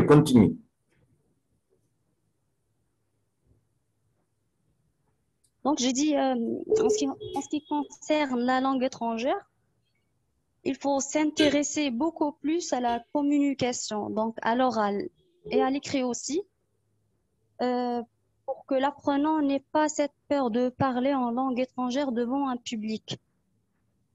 Et c'est pourquoi il faut commencer par l'oral. Voilà. Ajoutons un point très important, c'est le nombre d'apprenants dans la classe. Donc, il faut que le nombre des apprenants dans la classe ne dépasse pas les 25. OK. Enfin, une note aussi importante, une séance de psychologie par semaine est vraiment nécessaire. Donc, il faut qu'il y ait un psychologue dans chaque établissement scolaire, du primaire au secondaire. Donc, je ne parle pas de l'université. parce que c'est pas notre domaine, il appartient à l'enseignement supérieur. Voilà. Ok, Donc, merci. c'est le primaire, le moyen et le secondaire. Donc, pour que un psychologue dans chaque établissement, non, Ok. il faut savoir que notre système, je parle dans mon pays, l'Algérie, il faut savoir que notre système a besoin d'une grosse réforme. Donc, on ne demande pas d'effort à quelqu'un si on n'a pas d'objectif à lui proposer au préalable. Donc, pour former, donc je retourne à notre thème. Donc, pour former une bonne génération d'apprenants, nous enseignons, y compris moi aussi, cherchons de bonnes conditions de travail et un bon salaire aussi. Donc, Merci. je vous remercie de m'avoir donné la parole. Merci, Malika. On donne la parole à Rosa. Rosa, notre chère italienne. Rosa, pardonnez-moi. Non, pardonnez-moi pour Oui. le retard. Bonsoir. En effet, parler après les gens, ces gens que j'écoutais parler, ça me donne un peu d'émotion. Merci beaucoup pour tous les participants. J'ai écouté vraiment des mots très, très intéressants, des discours très intéressants. Bon, moi, j'enseigne, je me présente, je suis italienne, j'enseigne dans un collège depuis une vingtaine d'années. Et j'ai beaucoup voyagé grâce au projet Erasmus qui m'a apporté à visiter plusieurs écoles. Donc, j'ai beaucoup d'expérience parce qu'on a fait beaucoup d'échanges culturels ou scolaires. Et donc, je ne me rappelle pas qui a parlé de ces échanges scolaires, mais je me rappelle M. Attia, mais aussi d'autres personnes qui ont soulevé et remarqué ce genre d'intervention. Bon, si j'étais ministre de l'Éducation dans mon pays, à travers mon expérience, je chercherais d'aller sur deux directions, travailler sur deux directions. Premièrement, c'est améliorer les écoles, les structures des écoles. Parce que, par exemple, j'ai pu observer en Finlande que les élèves réussissent à obtenir des résultats par rapport aux résultats européens d'autres élèves italiens européens plus élevés. Mais ils ont le même, ils ont comme nos élèves, hein, ils ne sont pas plus intelligents que les miens ou les vôtres. Le problème, c'est qu'ils travaillent, qu'ils étudient dans des classes, des structures bien équipées, bien confortables.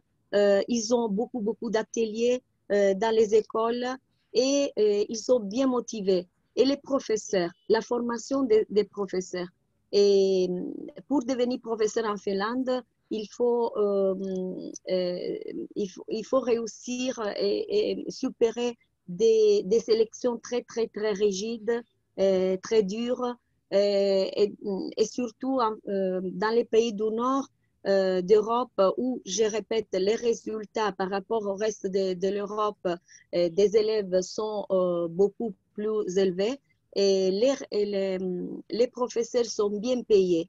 Et donc, d'un côté, les écoles qui sont des écoles donc confortables, des écoles bien soignées, et où les élèves ont le plaisir à apprendre, parce que je pense apprendre dans un contexte confortable, bien coloré, adapte, même les moindres détails dans les écoles, dans les classes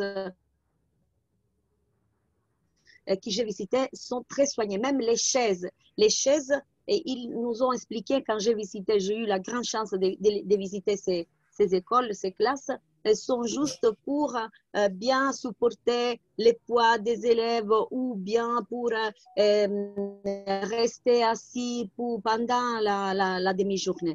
Donc, ils ont beaucoup d'espace pour se reposer. tout ce qui nous n'avons pas dans mon école, par exemple, ou dans les écoles italiennes. Et donc, je remarque aussi que c'est très important bouger, comme disait Philippe avant. Et les profs, mais pour pouvoir bouger, il faut de l'argent, comme disait Madame Iman. Et l'argent doit être bien dépensé. Souvent, dans les écoles italiennes, on donne beaucoup d'argent, mais on dépense très mal l'argent qu'on donne. Par exemple, on a acheté beaucoup d'ordinateurs, des tablettes, et enfin, nous n'avons pas un technicien pour, par exemple, pour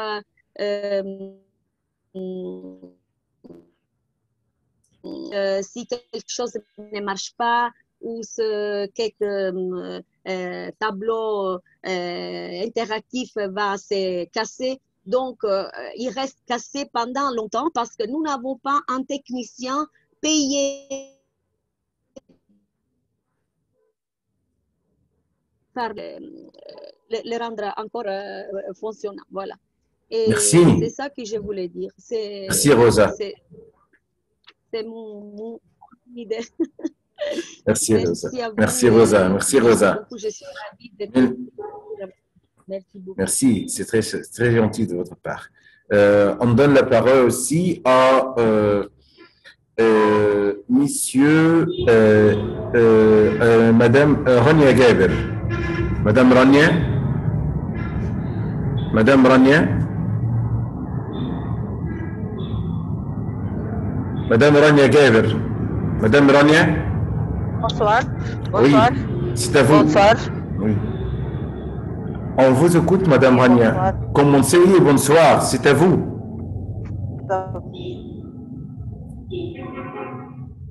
Je suis ravie d'être avec vous, tout le monde. Bonsoir tout le monde. J'entends très mal. On vous entend très bien. On vous entend très bien. Est-ce que vous m'entendez? Oui, très bien. Vous m'entendez? Oui, très bien, très bien, très bien. Pour moi, j'ai entendu beaucoup d'idées et ils sont formidables, les idées. Et pour moi, le côté psychologique, ça diffère beaucoup.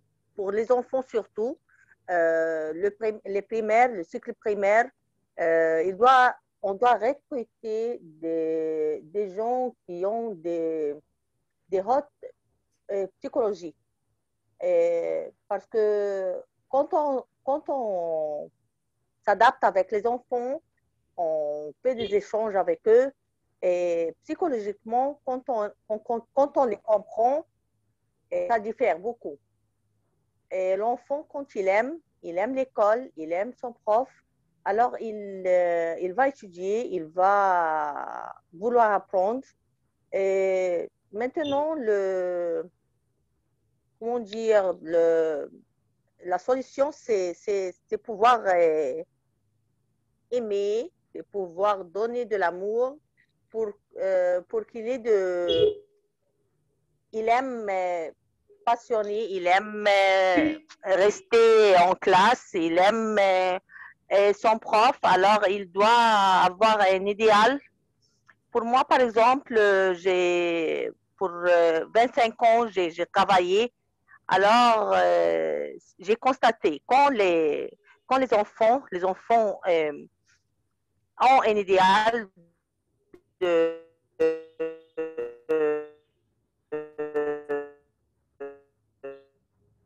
pour son prof, alors ils peuvent donner tout. Et aussi le nombre des élèves. Madame Rania, il y a une coupure. Madame Rania. Alors, on donne la parole à Adrienne. Adrienne.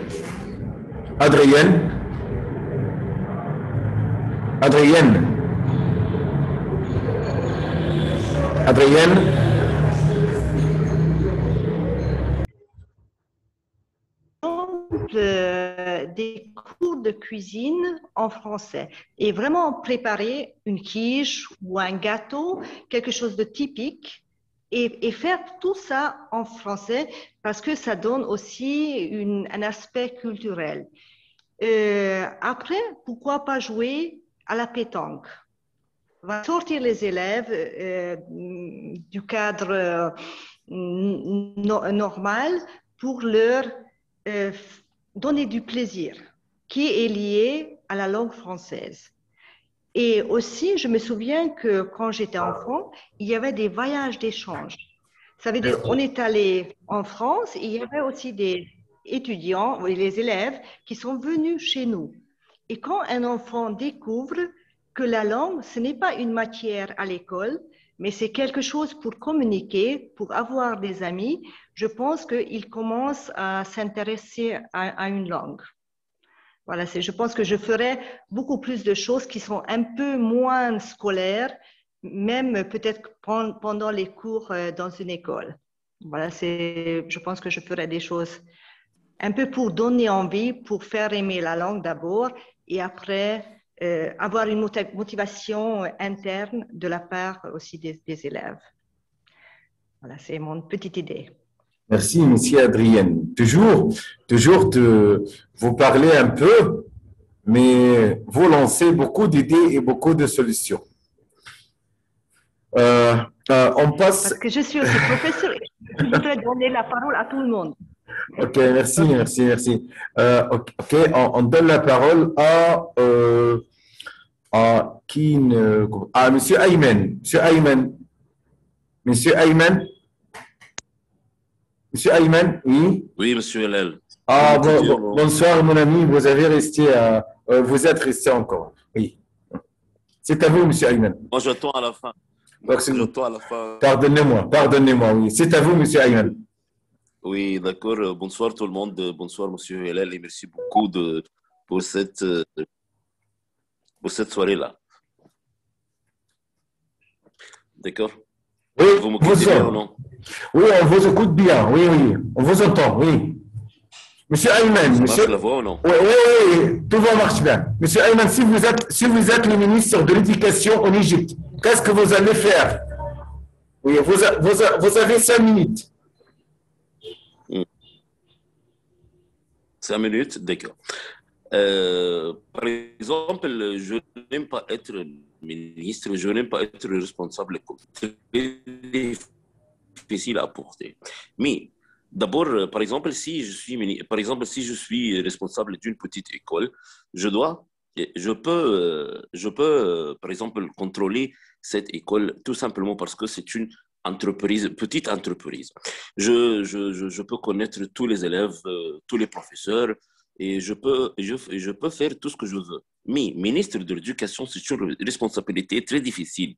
Mais si je suis ministre comme ça de l'Éducation, d'abord, je dois faire les élèves aimer l'école.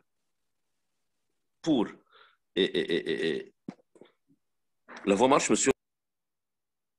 Vous me quittez, je crois que la connexion ne travaille pas. Monsieur Hellel. On vous reçoit, continuez. D'accord. Continuez, on vous écoute. C'est Hillel qui a fermé son micro seulement. Mais on vous D'accord, docteur. Il y a beaucoup de problèmes ici en Égypte à l'enseignement. Par exemple, si on fait une comparaison entre l'élève ou l'enfant de l'école privée ou l'enfant de l'école gouvernementale, des écoles gouvernementales.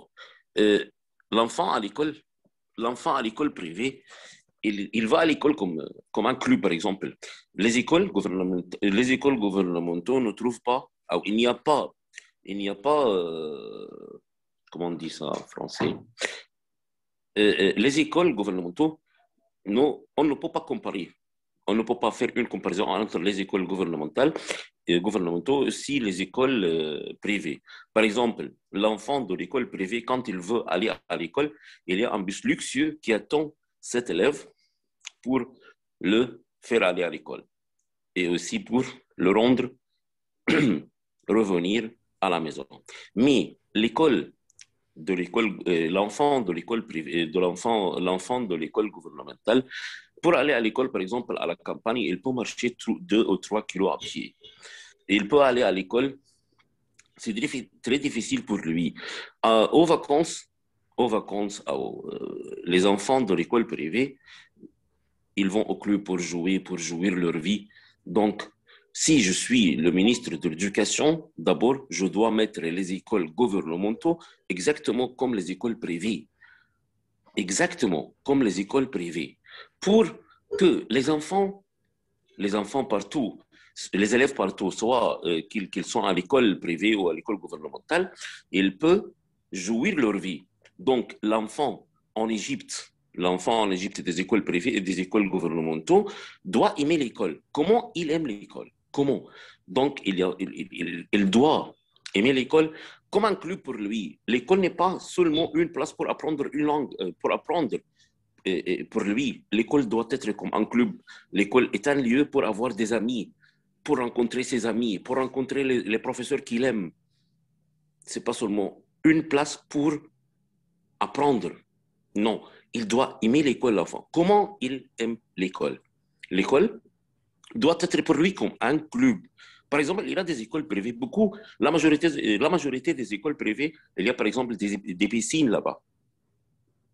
Donc, l'enfant de l'école gouvernementale doit aimer son école. Il doit trouver tout ce qu'il veut comme un club pour lui. Il doit aimer son école. Il doit aimer son professeur. Comment aimer son professeur? Le professeur, comme nos chers collègues ont dit, il doit avoir un bon salaire pour pouvoir vivre, pour pouvoir gagner sa vie. Il ne cherche pas d'autres activités pour gagner sa vie.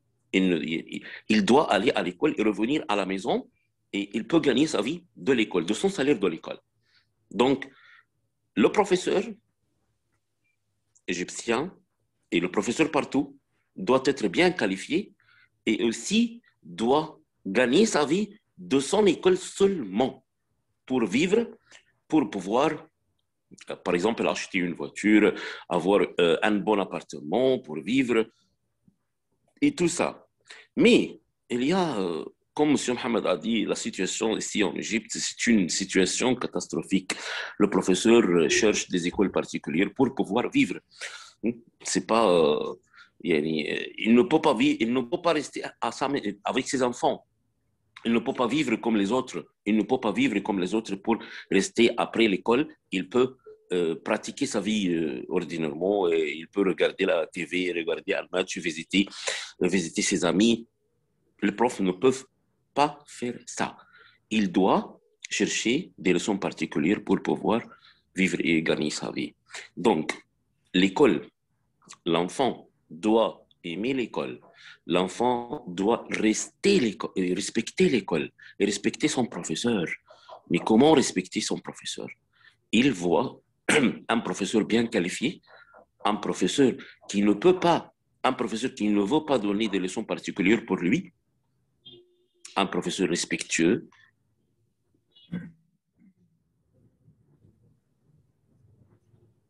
Monsieur Ayman. Excusez-moi. Non, pardon. Un professeur bien respectueux. Oui, un professeur bien respectueux. Un professeur aime aussi son école, aime aussi son travail. Un professeur qui va à l'école et ne voit pas son directeur de l'école. S'il est un peu en retard, tu ne peux pas signer, vous êtes en retard.